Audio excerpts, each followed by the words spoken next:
has small grants available for environmental justice work, and this could be maybe something that we would partner with your organization or COCO and IMPAC, the group that I represent, to maybe apply to EPA for a small grant.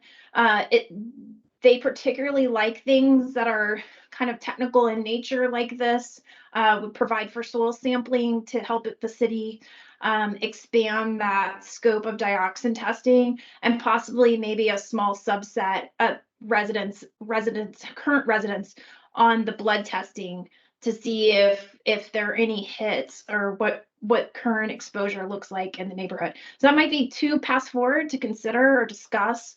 And then obviously the funding is probably the largest hurdle here.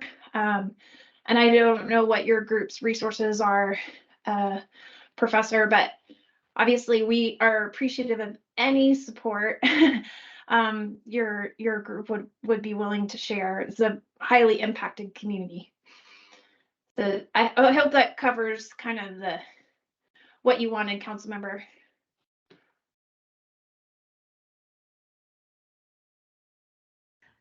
I'm gonna have a quick follow-up question, and then I'll turn it over to Dr. Miles Richardson. So they are saying that the creosote and the dioxin is coming from a UP property. Has that been confirmed? Well, I mean, the dioxin's been identified as present. The pathway how the dioxin got there is not clear. Obviously, I mean, there's some suspicion that dioxin could have been introduced through when they were mixing with the creosote, other chemicals.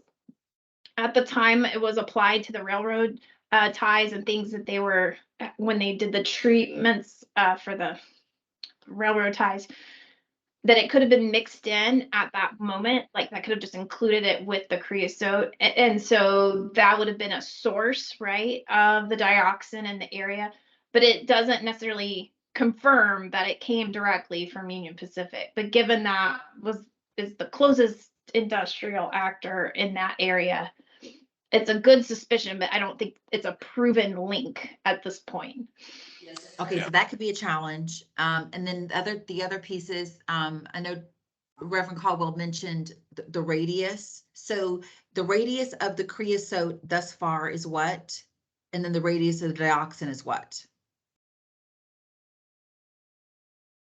I would need to pull some maps to tell you exactly. The plume has expanding, and that is groundwater. And I think the dioxin contamination is still unknown at this point because they've only done 50 samples or so. And so the part of the recommendation is to do some more samplings to kind of determine how far it goes out.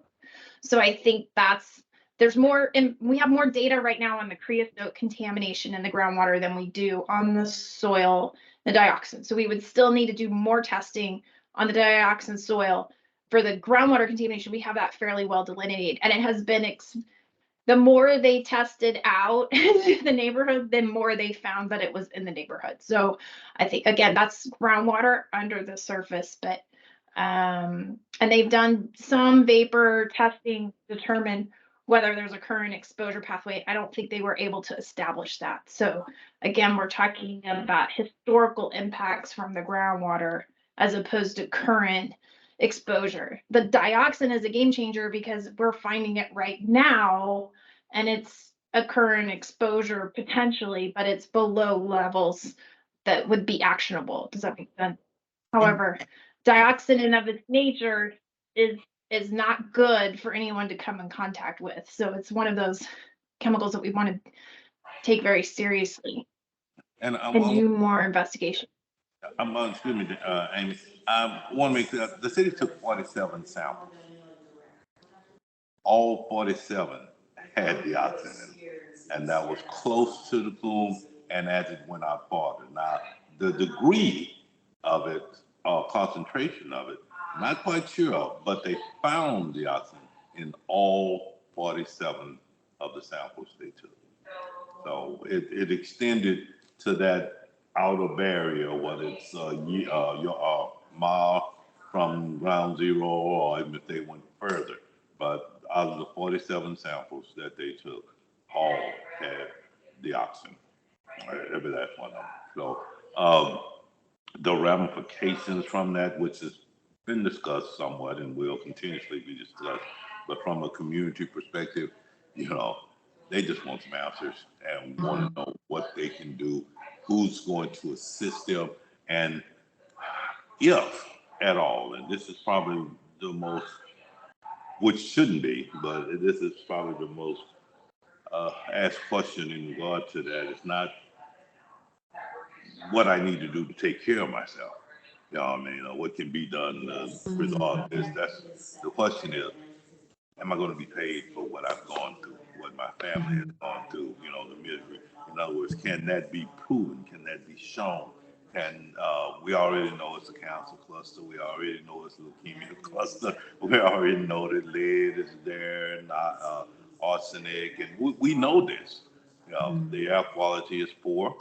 We know that as well. And now the dioxin, which is the new player in the game, it's just almost like misery on top of misery. So. Right. Okay, Dr. Miles Richardson, I'm going to let you jump in and take this.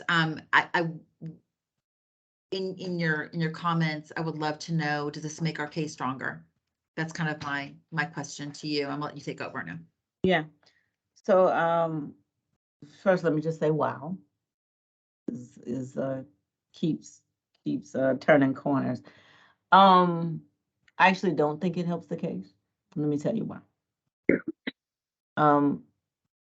Well, whether it helps the case, it needs to be determined, but here's the concern. Dioxins are by nature a byproduct of industrial processes. So everybody on this call and anybody that you test for dioxin are probably gonna have some in their blood. We all have background levels. And so the questions that I have as I'm listening are, did they take any comparative samples, soil samples, or was it just in the area? Because that is an industrial area. So I'm not surprised that dioxins are there. I'm curious as to why the city thought to test for them, but it makes sense that dioxins would be in an area of an industrial, an industrial area. And so the question becomes more about, and I think, Amy, you may have alluded to this, the source, in other words, the levels now versus before. So is there a consistent source, or is this a historical amount? And I think that if we look at some samples outside of the immediate area, you can probably get a better sense of the historical nature, right? So that's one thought. The other thought is, I think the Reverend is absolutely correct that once folks hear of this, they want to know what's in their blood, right? But my concern there is that dioxins are byproducts of the way we live. And so we all have dioxins in our blood. How much is too much? That's debatable, but that would be testing not just the persons who are in the area's blood, but we have to have some comparisons of some folks who are not in the area, which, is a different cost as well. I would love to see the new reports that have been generated out of this testing. I was making some notes. Let me just see here. Yeah, and so the other issue, the other sort of elephant in the room is the pay or the compensation, or how you compensate people for this kind of issue.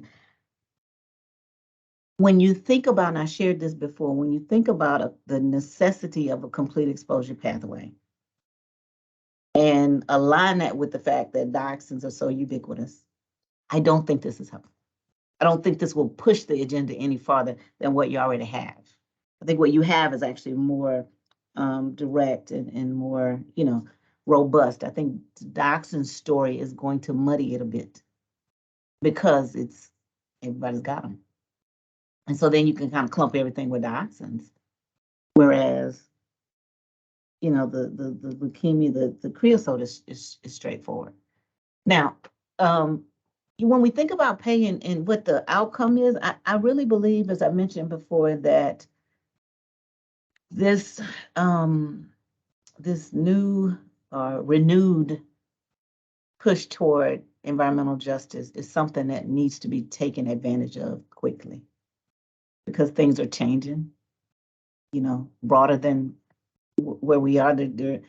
All of the things, as you all know, that federal agencies do come from the administration in charge, and things are shifting. And I think that if we sit with it too long, we may find the shift away from even having conversations about environmental justice. So it's important for folks to decide what they want, given that it can't be undone. So what is the ask? And sometimes I've done environmental justice work for a long time, and sometimes people just need to be heard and be given permission to be pissed off because this is not right, it's unjust, all that kind of stuff. But then they have to move to the point where, okay, this is the reality. What is the ask? Besides undoing it, because it can't be undone. So that's kind of, those are kind of my thoughts. Yeah, that's Rich. I didn't mean Yes, to say, sir. but No, sir.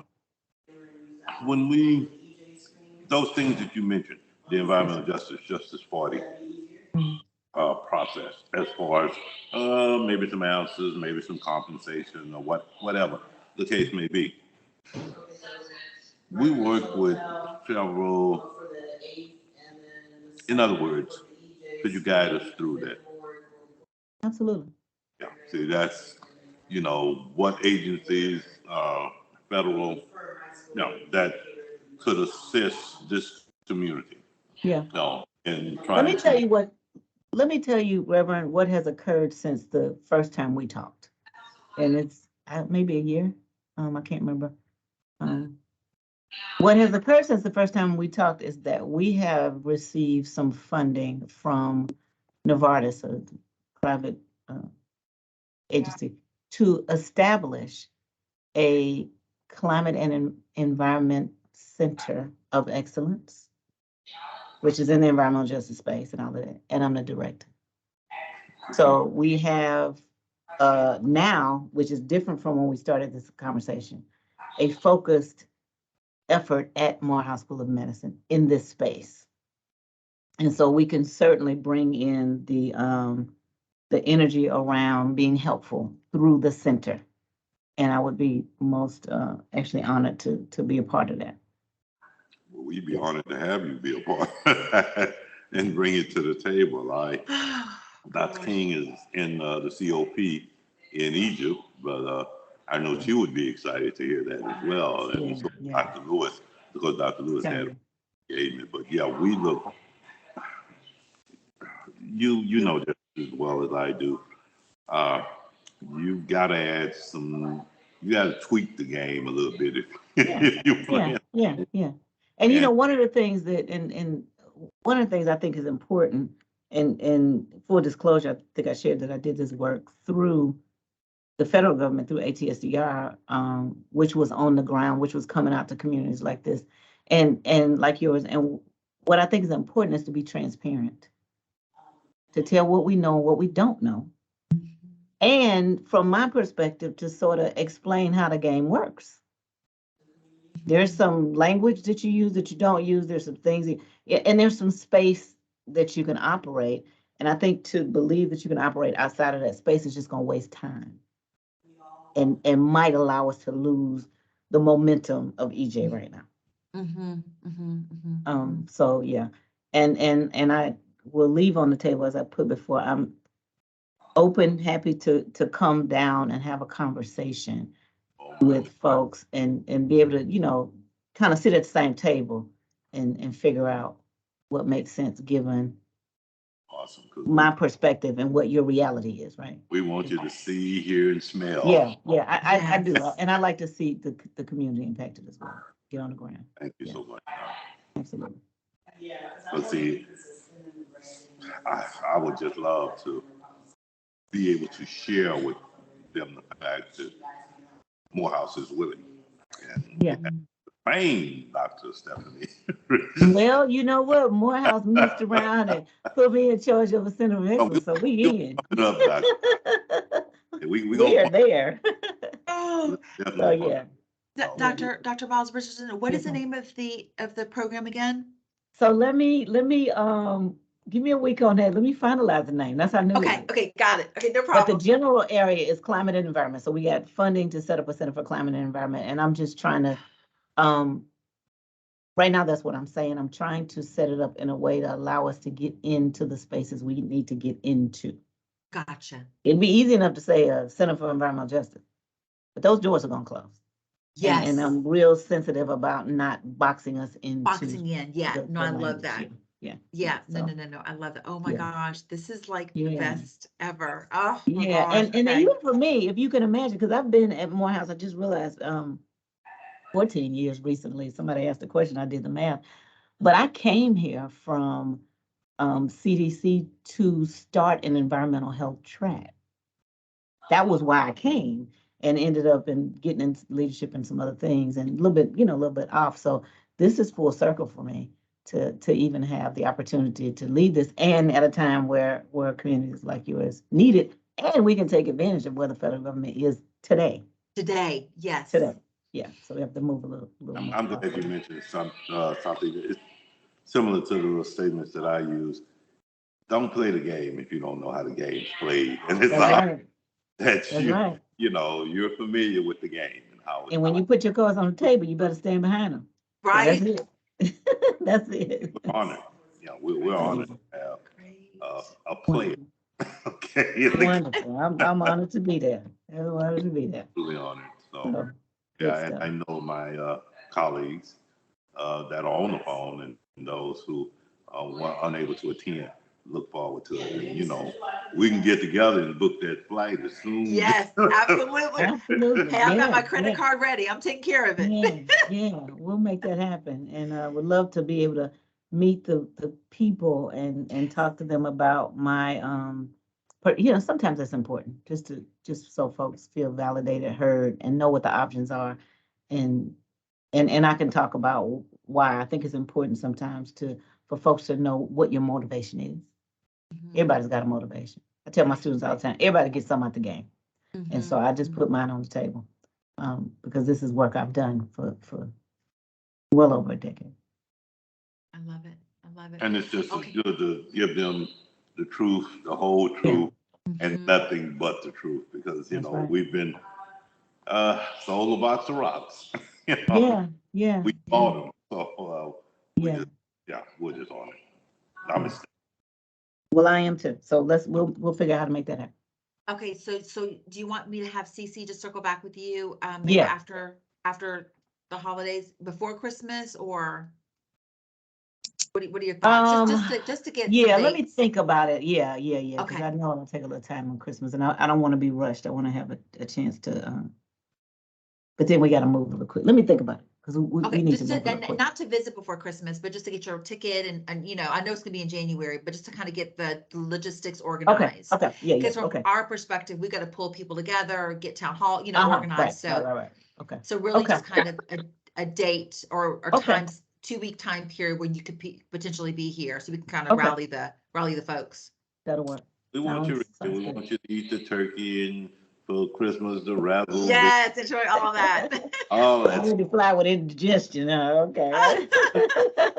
Oh God, this is such good news. Wonderful. Wow. Yes. Such good Yes. news. And council member, I think that works great with our schedule. Our group was already trying to plan a community update in January, so maybe we can have the professor be, our guest speaker, and have that be a larger community event, and take advantage of the membership and community advocacy we've already done for that group. So we're happy to partner with you, and would love that. That would be wonderful.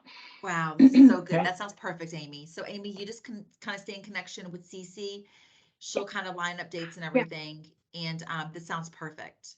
Wonderful. Really, really perfect. Wow. Dr. Miles Richardson, Yes. it's Cece, and thank all you guys. I'm learning so much. I didn't think I had any dioxin, but I figure I must need some now that you said it's in everybody's blood. You got some. You got some. So if you guys need to use me for a test bunny, I'm available. Not a test rat, but a test bunny. Okay. I sent over the dioxin correspondence from the city. Oh, It's perfect. in Okay. email. So that's the latest I have. If there is some other documents that are available, I will send that over to you for your perusal as well. But But that's and I'm glad to see your face. You're like Charlie on Charlie's Angels. Remember, you just never saw him, but they in the background making stuff happen. We know you. You like a friend here. CC. Okay, well, look, whatever she says. I love that. Hey, Dr. Plummer, tell them what I call myself. What's my self name? She's my Swiss Army knife. Uh-huh. Oh, there we go. That's Charlie. Same person. We finna use you now. But Dr. Richardson, also if you need additional information or request it, we'll just simply request. We'll do our best. I will. Provide that. I will do so. I will do so. Well, I look Happy forward Thanksgiving to meeting all. with you.